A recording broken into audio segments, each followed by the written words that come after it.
어릴 적 시골에 놀러 가서 펌프질을 하며 왈칵왈칵 쏟아지는 물줄기를 보면서 신이 났습니다.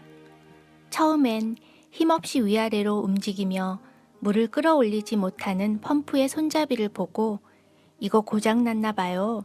그랬는데 알고 보니 펌프에 물을 좀 부어주어야 펌프가 제대로 작동한다는 겁니다.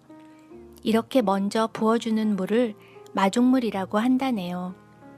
지금처럼 상수도 시설이 잘 갖춰지지 않았던 시절, 지하에서 끌어올려지는 그 물이 얼마나 귀했으면 귀한 손님 맞듯이 마중을 나간다는 표현을 썼을까 생각해 봤습니다.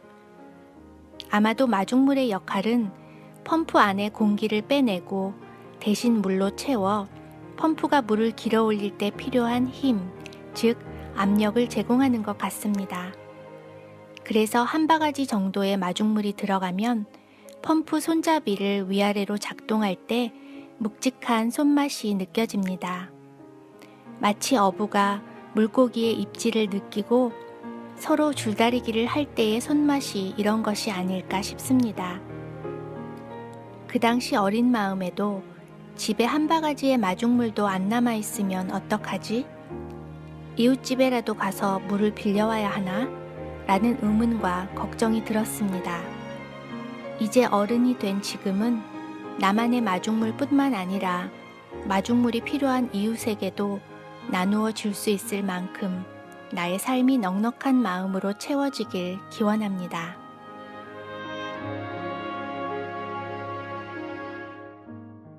아동결연 후원을 하는 단체에서 보내오는 편지에는 가끔 색다른 방법으로 기부를 독려하곤 합니다.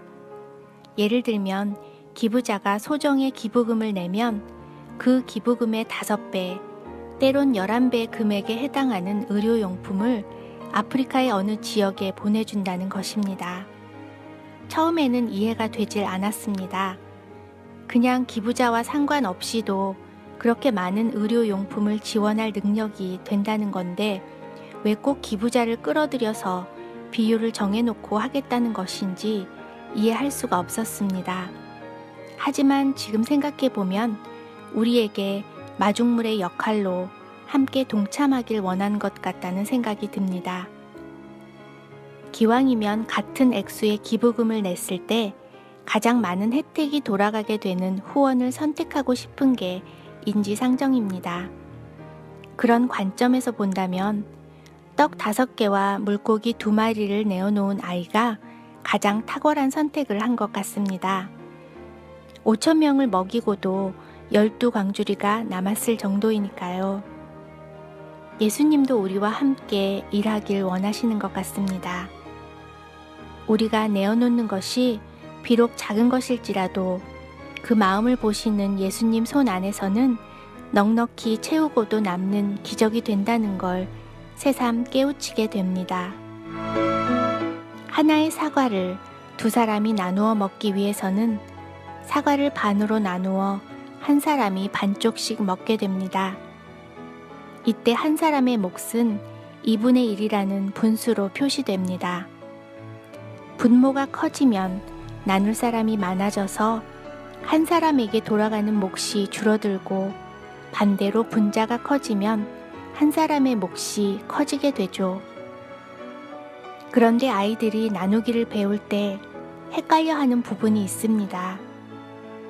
분모가 0인 경우와 분자가 0인 경우입니다. 결론부터 얘기하자면 하나는 답이 있고 하나는 답이 없습니다. 먼저 분모가 0인 경우 분자가 아무리 큰 숫자라 할지라도 나누고 싶은 사람이 없다면, 즉 아무도 가질 수 없다면 답은 없습니다. 아이들은 no solution이라고 적어갑니다.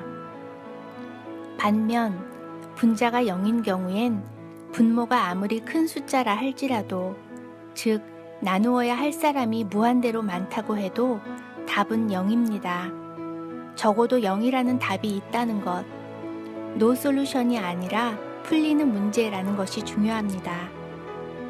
공식을 외우듯이 억지로 외우기보다는 아무리 가진 것이 없어도 나누고자 하는 마음이 있다면 답은 있다 라고 생각하면서부터는 더 이상 헷갈리지 않게 되었습니다.